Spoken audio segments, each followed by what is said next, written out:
Comparing business masterminds with CEO one-on-one coaching. Today we're going to talk about the pros, the cons, how they differ, and many of you may have already been in business mastermind groups. They're really popular for CEOs, and I'll go through my experiences and kind of give you the bottom line, what I think about it. First, CEOs really need the peer support. So being in a business mastermind is awesome for peer support. A lot of friendships can be formed, many lifelong friendships. I've been in three business mastermind groups through over many years. And as I jumped from one to the next, I kept the friends I had in the previous groups, and some of them are lifelong friends. So it's been a great experience. You have to make sure that you're surrounding yourself with high performing leaders. So every business mastermind group is going to be different. Some are, more high performing than others, I guess you could say. And you are the average of the 5 people you surround yourself with. I know I didn't come up with that, but it's definitely something that I think makes a lot of sense and has a lot of truth to it. So being in a high performing group then can actually elevate you, right? Because you're the average of, say, the 5 people you spend the time with. It pushes you, it drives you. There's, effect of kind of sucking in all of this information because of these high performing individuals that you're around. But on the flip side, some of these mastermind groups can have, maybe some complainers, right? We've all been there, maybe, hopefully not, I guess, but maybe we've seen that, and they suck the life out of the group. So again, it's like anything else, there's going to be the pluses and minuses, but you're kind of at the mercy of the group and the group leader as well. And you don't really know that until you've spent, maybe months, and you've invested time, and it's kind of hard to switch at that point. So it could be incredible, or you could invest, 6 months, a year, and find out this group isn't really for you. And a lot of these meetings are long, and you've invested, a day every month on this. And it's kind of the chance you take up front when it comes to a business mastermind group. But still, you build your network, right? And it can be said, and it has been said by others, that your network is your net worth. Okay, so it is super valuable to be in these groups for that purpose. It's just that you need to be selective and really understand who your peers are going to be. And in that situation, I would advise that you try to get in a group with companies that are bigger than yours. Usually it's like, oh, okay, I fit into this group because the companies are between 10 and 30 million, and my company is, 15 million or 20 million or whatever. But I would say I got advice from a friend long ago. This is going to a trade show, and he had an incredibly successful marketing business that he sold multiple times, actually. Had hundreds of employees at one point. And, I was going into a group, and we were at the trade show, and it was like, okay, here's companies up to 10 million, and here's companies up to 10 to 20, and here's companies from 20 to 50. And at the time, I think, we were under 20, and I'm like, okay, well, that group looks like a good one to go into. And he's like, no. Go into the one with the $50 million company. So I'm like, yeah, but I'm not in that group. And he's like, doesn't matter. Go in there. You're going to get a lot more and learn a lot more from, the individuals that are part of that group. And I was kind of like dumb and naive at the time. I'm like, oh, that makes a lot of sense. So the same can be said for masterminds, when you're picking the group to go in. So much depends on the group. The other thing is, masterminds are great for the team setting, but it's it doesn't really compare to CEO coaching, where all the focus is on you. Okay, that's what we're going to talk about at the end of this video, is just how much more time is dedicated to you when you have a coach or an advisor or a mentor versus a mastermind group.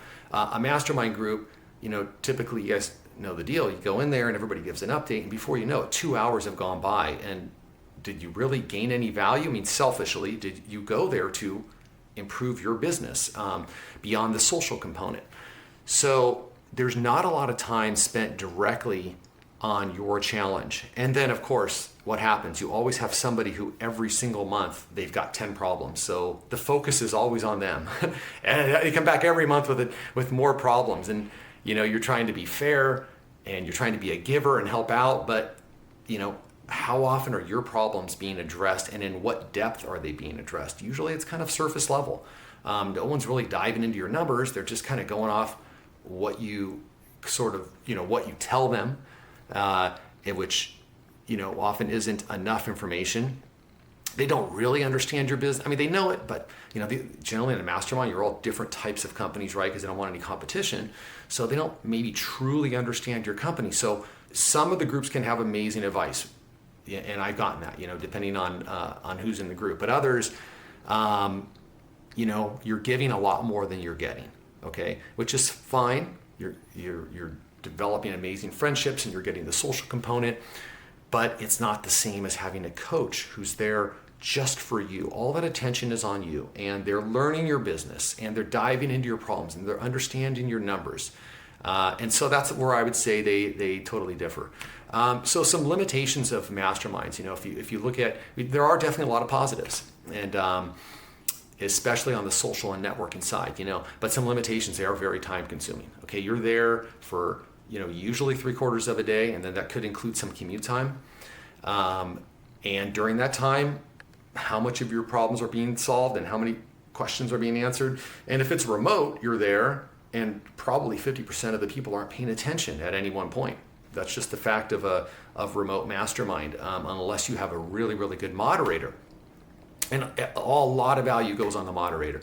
Okay, did this person, have they been in your shoes? Or have they been in a founder-led business? Have they started something themselves? Or are they just more of sort of a therapist? And maybe they were an executive at a company, but they've never had true skin in the game. If that's the case, how can they sort of empathize and understand your challenges, right? You need somebody who has had skin in the game, who understands your issues, and right off the bat can get to that point of advice because they follow your problems. They're not just sort of a talking head who maybe was an executive. I'm sure it's a brilliant executive, but it's a completely different mental game, right?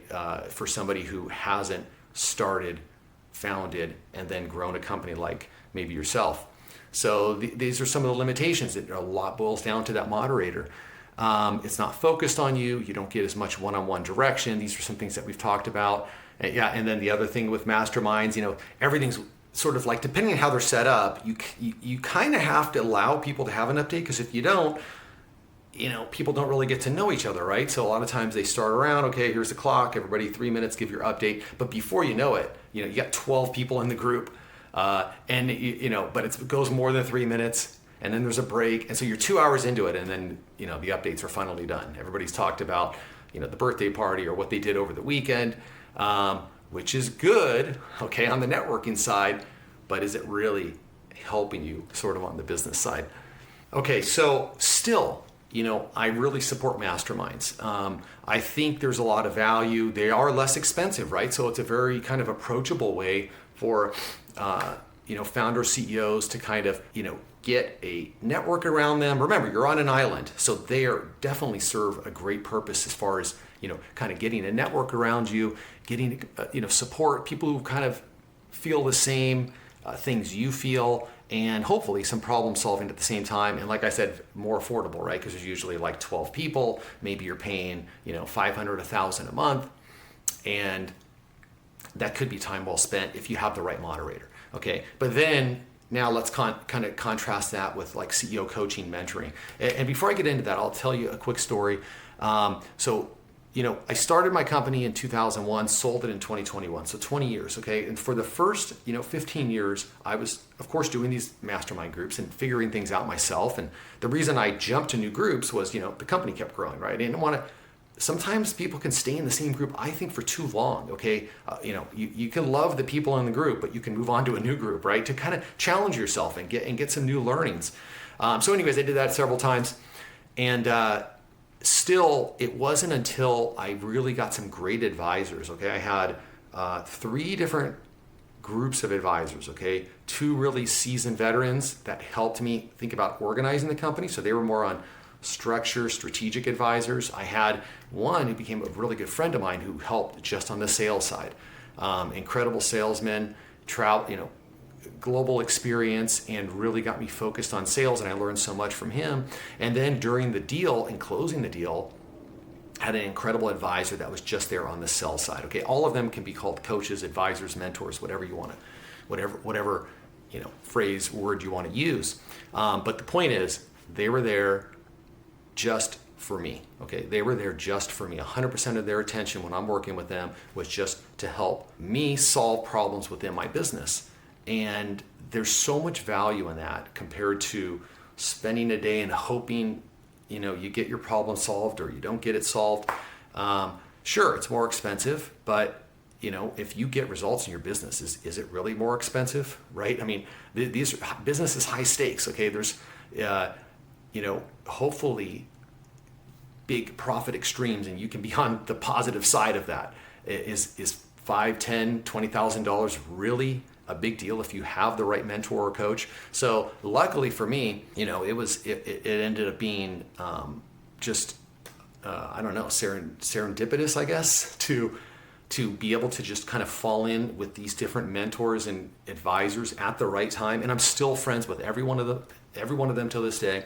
As I'm starting this new business venture, I've spoken to them about it and gotten their advice. So these become lifelong relationships, and we help each other, on different things and different ventures that they've gone into. So those are some personal stories, and I have more than that, but I wanted to sort of move on to a little bit more about coaches and what you can expect. Maybe you've been in masterminds and you've never really had like an advisor, in your corner, or a coach or a mentor. And maybe you kind of think what they are, and I can kind of give you some insights just really quickly here on sort of what to expect. Some coaches they come from a founder's background, others don't, right? And so that's the first thing. Okay, which type of coach do you want? All of them can be great, Some of them are sort of more therapeutic. I call them, therapist style, right? They're maybe not solving your problems, but maybe they're kind of getting into your head and trying to solve those types of issues, which are also important, but they don't understand maybe your business as much as you might hope. So it's a different type of a coach. But the right coach, they can get really deep. The right coach is going to be looking at your numbers. They're not just going to put you on a system, okay? Systems are great. If you're not on a system, you need to be on something, traction, like EOS or scaling up, or, there's many of them. So systems are great, okay? But a coach should get deep into your business, understand your business. When you have, employee situations and questions, they actually should know maybe your team and be able to give you true advice that you can trust, rather than, kind of passing by comments that you still got to vet, and at the end you're going to have to go with your own gut. So a coach is there to really kind of tilt the odds in your favor. Your gut, you think you're kind of, this is the way you want to go, and the coach affirms that maybe separately without understanding, without knowing that that's the way you wanted to go. Boom, now you feel great. You're like, okay, I thought that was right, and now I kind of have that confirmation based on their experience. Those types of things are invaluable, right? Because if you're doing it right as the CEO, you're just working on the big problems. Okay, you're not too much in the day-to-day grind, hopefully, And so at that point, there's a lot of value that a coach can add by helping you solve just those big problems. And if you are in the day-to-day grind, then hopefully they can pull you out of that, right? So either way, somebody who's deep in it with you, I feel, is going to give you the most value. So that's all I got today. Thanks so much for listening. If you got some value, please subscribe, and we'll talk to you next time.